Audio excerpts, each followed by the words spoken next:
గుర్రం పాపిరెడ్డి, నరేష్ అగర్త్య, ఫరియా అబ్దుల్లా వీరిద్దరి కాంబినేషన్లో మురళీ మనోహర్ డైరెక్షన్లో వచ్చిన సినిమా ఇది. ఈ సినిమా ఈరోజు అయితే రిలీజ్ అయిపోయింది. లేట్ చేయకుండా రివ్యూలోకి అయితే వెళ్ళిపోదాం. దానికన్నా ముందుగా ఎవరైనా మన ఛానల్ ఫస్ట్ టైం చూసినట్టయితే వెంటనే అయితే సబ్స్క్రైబ్ చేసుకోండి. ఈ సినిమాలో ఉన్న కథ కోసం మాట్లాడుకుందాం. గుర్రం పాపిరెడ్డి ఒక గ్యాంగ్తో కలిసి ఒక పెద్ద రాబరీ అయితే ప్లాన్ చేస్తాడు. బట్ పోలీసులు దొరికిపోవడం వల్ల 4 సంవత్సరాలు జైలు శిక్ష అయితే అనుభవించి ఆ తర్వాత మళ్ళీ బయటకు వస్తాడు. బయటకు వచ్చిన తర్వాత మళ్ళీ అదే గ్యాంగ్తో ఇంకా పెద్ద ప్లానింగ్ అయితే చేస్తాడు. సో ప్లాన్లో భాగంగా శవాలను అయితే మార్చాల్సి వస్తుంది. మన వాళ్ళు అయితే శ్రీశైలం వెళ్తారు. శ్రీశైలం నుంచి ఒక శవాన్ని తీసుకొచ్చి ఎప్పుడో పూడ్చిపెట్టింది అది వేరే చోటనైతే మళ్ళీ దాన్ని రీప్లేస్ చేయాల్సి వస్తుంది. బాడీ ఎక్స్చేంజ్ చేస్తారు. సో ఆ బాడీ ఎందుకు ఎక్స్చేంజ్ చేయాల్సి వచ్చింది, ఇంతకీ ఈ గుర్రం పాపిరెడ్డి ప్లాన్ ఏంటి, అసలు ఆ శవాలు ఎవరివి, ఇవన్నీ తెలుసుకోవాలంటే ఈ సినిమా చూడాల్సిందే. ఇదే సినిమా మెయిన్ కదా.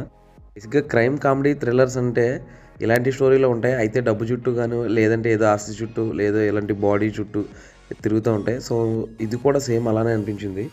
ఈ సినిమాలో పాజిటివ్స్ కోసం మాట్లాడుకుంటే రాజ్ కుమార్ కసిరెడ్డి అయితే మెయిన్ పాజిటివ్ ఈ సినిమాకి. మనోడైతే విపరీతంగా నవ్వించాడు.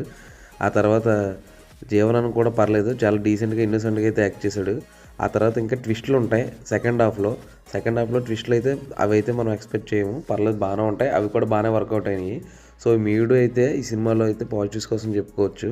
ఇక నెక్స్ట్ నెగిటివ్స్ కోసం మాట్లాడుకుందాం.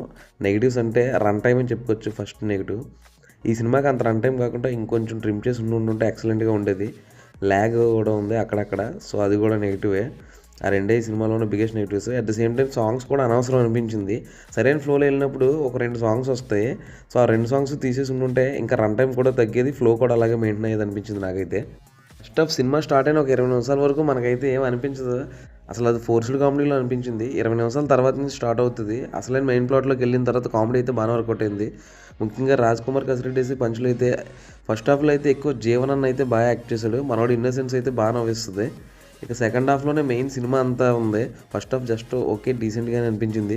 సెకండ్ హాఫ్లో అయితే ట్విస్టులు కూడా ఎక్కువ ఉన్నాయి. వాటి వల్ల అయితే సెకండ్ హాఫ్ బాగా అనిపించింది. కామెడీ కూడా సెకండ్ హాఫ్లో బాగానే పడింది. సో ఫస్ట్ హాఫ్తో పోల్చుకుంటే సెకండ్ హాఫ్ అయితే నాకు నచ్చింది, కొంచెం పర్లేదు, బెటర్ అనిపించింది ఆ ట్విస్టుల వల్ల. సో ఓవరాల్గా చూసుకుంటే ఈ సినిమా అయితే పర్లేదు, వన్ టైం వాచబుల్.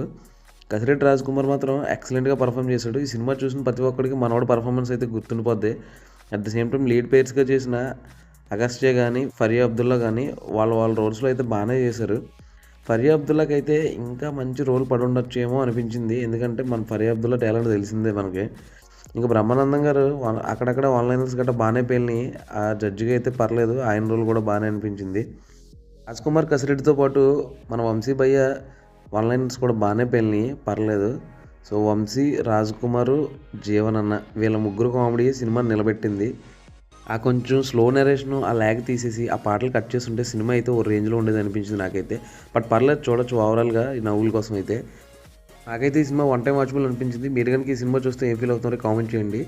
అలానే మరింటి ఇలాంటి ఇంట్రెస్టింగ్ సినిమా రివ్యూస్ కోసం, అలాగే మూవీ అప్డేట్స్ కోసం సబ్స్క్రైబ్ చేసుకోండి మూవీ మ్యాన్. Thank you.